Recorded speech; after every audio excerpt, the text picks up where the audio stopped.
So what was different about the second N.W.A. album from the first one?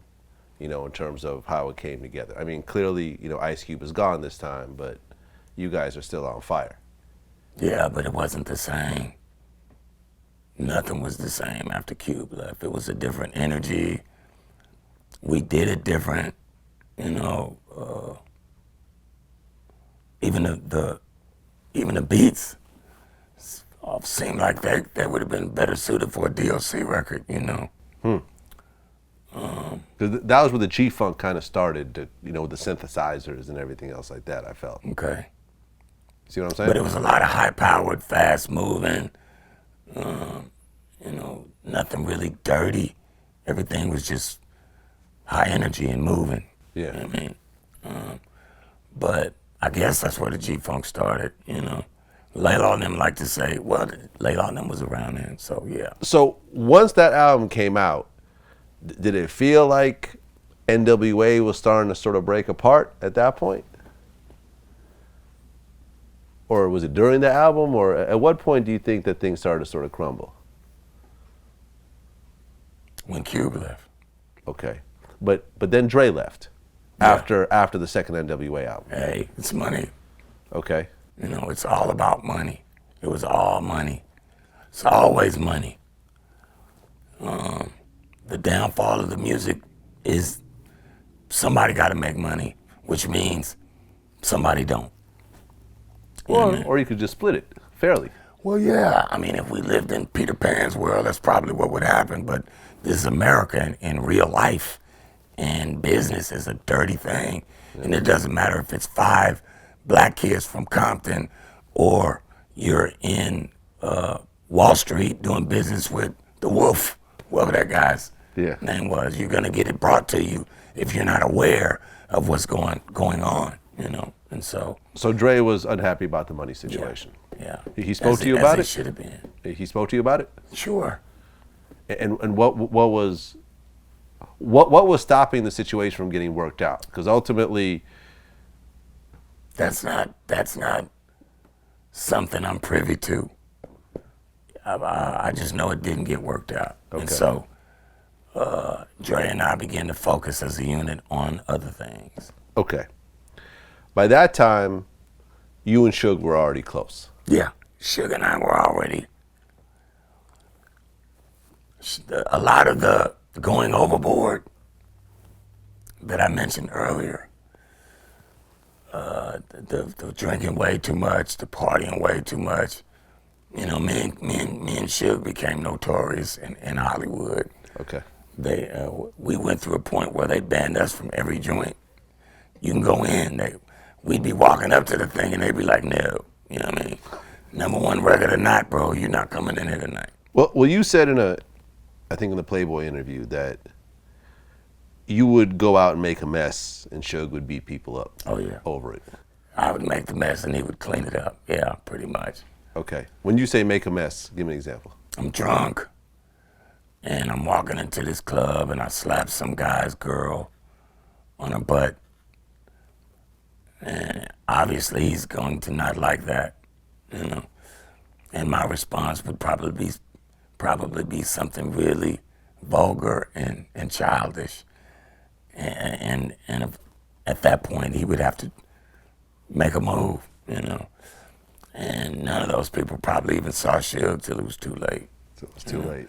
And then his people and our people, it would be a big mashup. And then we all be running away from the club like kids, which we were basically. You know? Okay. 21-year-old kid. So Suge kind of got depicted sort of as a bodyguard sometimes, but he was just your friend. Yeah. That was just your homie. Yeah. Okay. I mean, but he was kind of a bodyguard, though. He did play that role. Okay. And he enjoyed that. You know, he liked that. Suge was a big kid. He's a deviant. You know what I mean? He used to tell stories about pissing on football players' legs in the shower and thought that was just the funniest shit in the world. You know what I mean? He was just a deviant. He just liked to do crazy shit and thought it was funny, you know. Now, How did the whole thing come together with Suge and Dre and you and David Kenner? Is that something that you facilitated, or was that something that Suge facilitated? No. Kenner came much later. It was me, Suge, Dre, and a cat named Dick Griffey at first. Dick Griffey of Solar Records? Right. Okay. Rest in peace, guy. And we decided we would do business together, and we started this thing, you know. And it was called Funky Enough Records? No, Funky Enough was me and Suge's thing. Okay. Before this thing. Okay, so originally you and Suge were going to form Funky Enough Records. Right. And the wreck happened, and now I'm starting this spiral where I can't really exist without those other things. You know what I mean? And it's a really negative place to be in, but nobody can really get me out of it. I'm really upset because at that time, because my voice is gone, it's not coming back. These guys are going up and I'm going down, and I can't stop that spiral. You know what I mean? So, but when Dre fell into that situation with Easy, and we decided that we were going to take another route, then it was easy to see that maybe I could pull myself out of this hole, right? But anybody that knows anything about substance abuse knows that unless you're willing to deal with the root cause of that problem, you're never going to be able to get past it. You know, so I was just an accident waiting to happen, really. But I was still functioning at a high level. So when Dre and I decided to do this label, it was called Future Shock. That's what Dre wanted to call it. Future Shock Future Records. Shock. Yeah, or some Future Shock Entertainment, something. Okay. And so, like that's taken from Herbie Hancock. Herbie Hancock had a album called Future Shock, or a song called Future Shock. Hey, Dre's the music guy. Yeah. So Kenner came much later when Future Shock began its transformation into D.O.C. Okay. That's when Kenner came, because there was a guy named Harry O, and Kenner came through that guy. Right. I interviewed Freeway Ricky recently. Ah, that's dope. He said he was there. So you were actually there when Suge Knight, Harry O made their initial deal. Met. I know how they met. I know the whole thing. Okay. Harry O was doing an album on Lydia, his wife. Right. So me and him sellies, I tell him, I say, look, you doing an album on Lydia, you better use Dr. Dre on that album. You know him and Easy fell out. So he ain't working right now. Okay.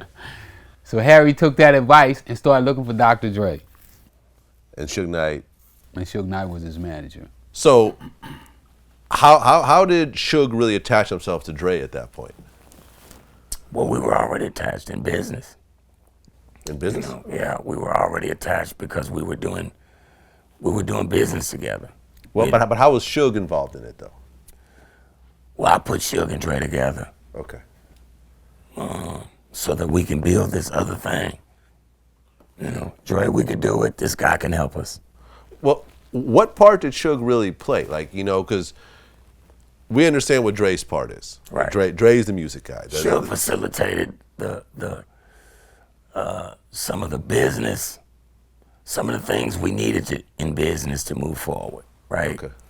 Through Dick Griffey, right? Oh, okay. So Yeah. Dick Griffey was involved at this point. Yeah. Oh, yeah. So it was going to be a Solar Records thing. No.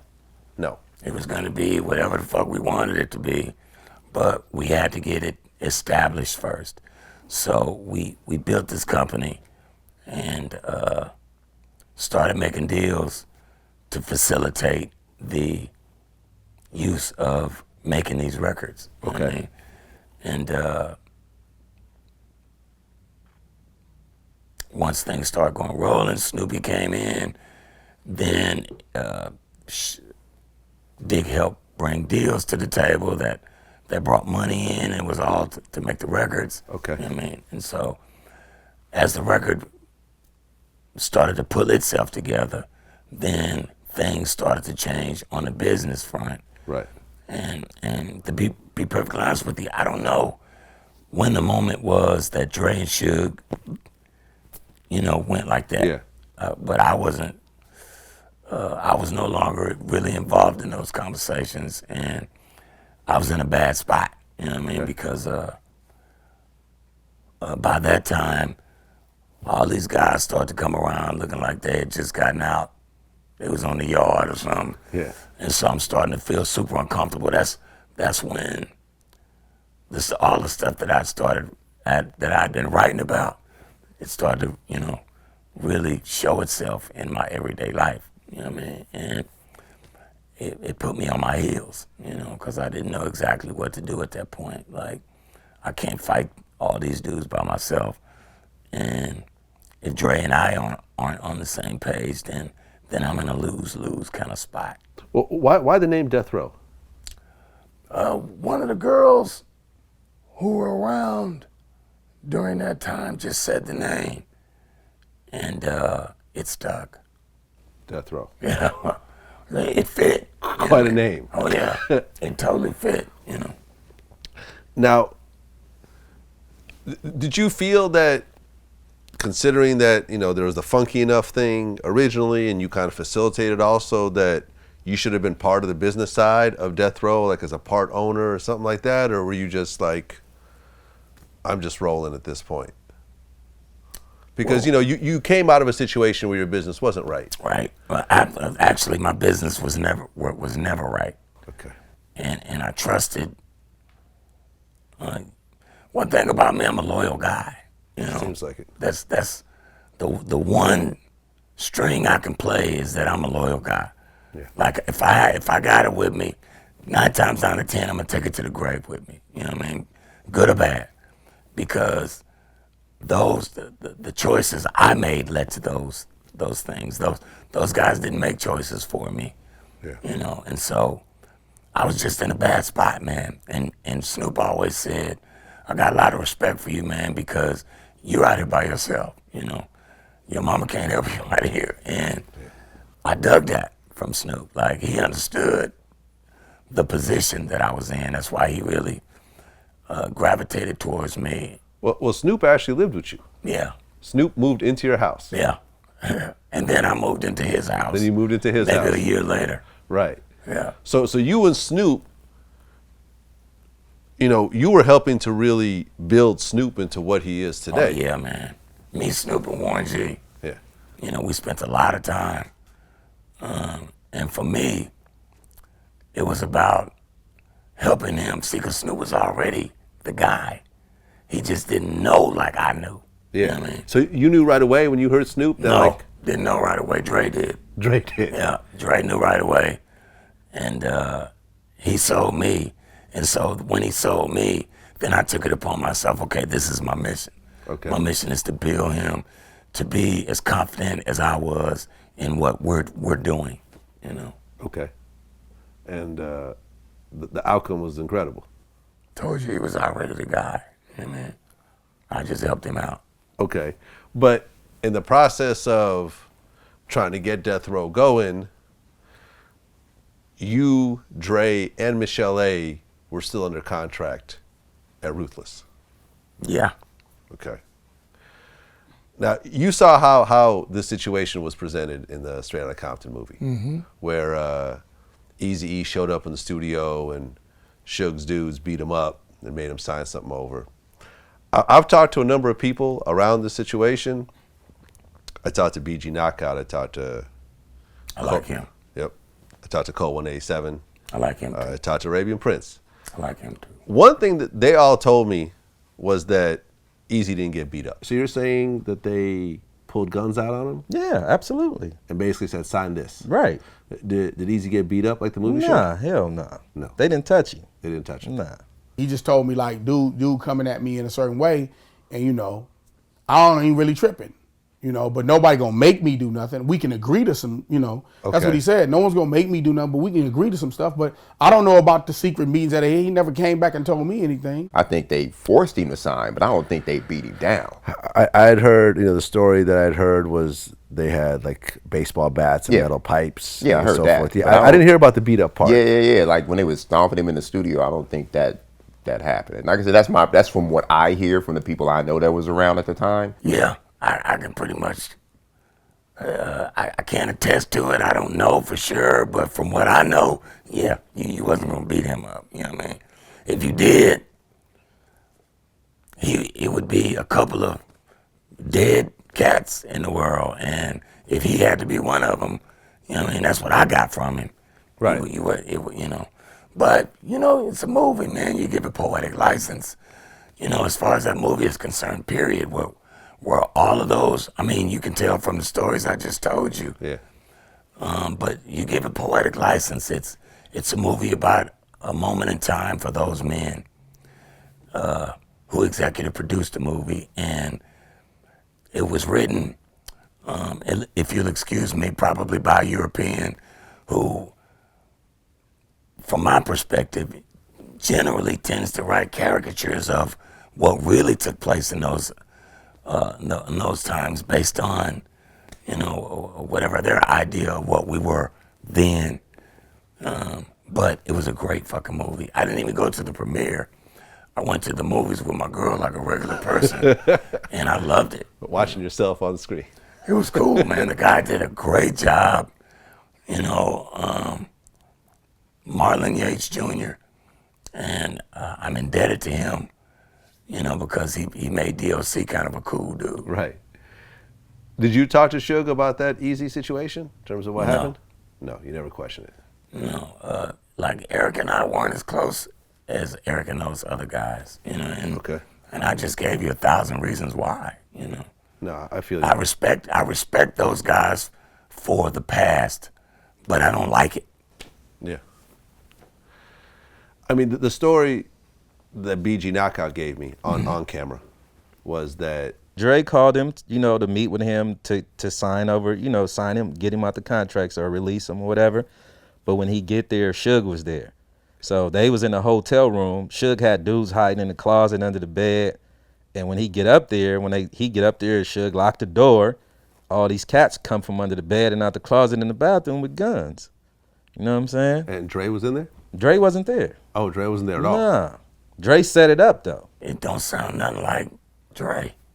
It don't sound nothing like I've been doing that dude for a long time.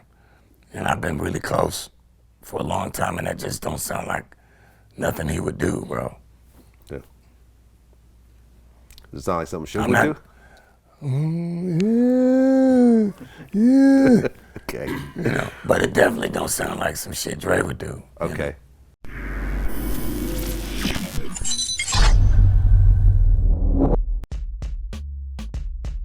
I think he's feeling the same aggression that a lot of people are feeling, like the whole, where he said, I've been out for months and years before him. Yeah, a lot of people have been out a lot longer than me and not blown up, nearly as quickly or whatever. So a lot of people have that, that built up that feeling about it, and that's okay. So he said, you got any scripts? I said, nigga, I'll be right back. Ain't bullshit. Got in the car, nigga, went over to Press's house, got the script, foolish. So brought it back, handed it to the nigga. The nigga gave me a check for $1 million.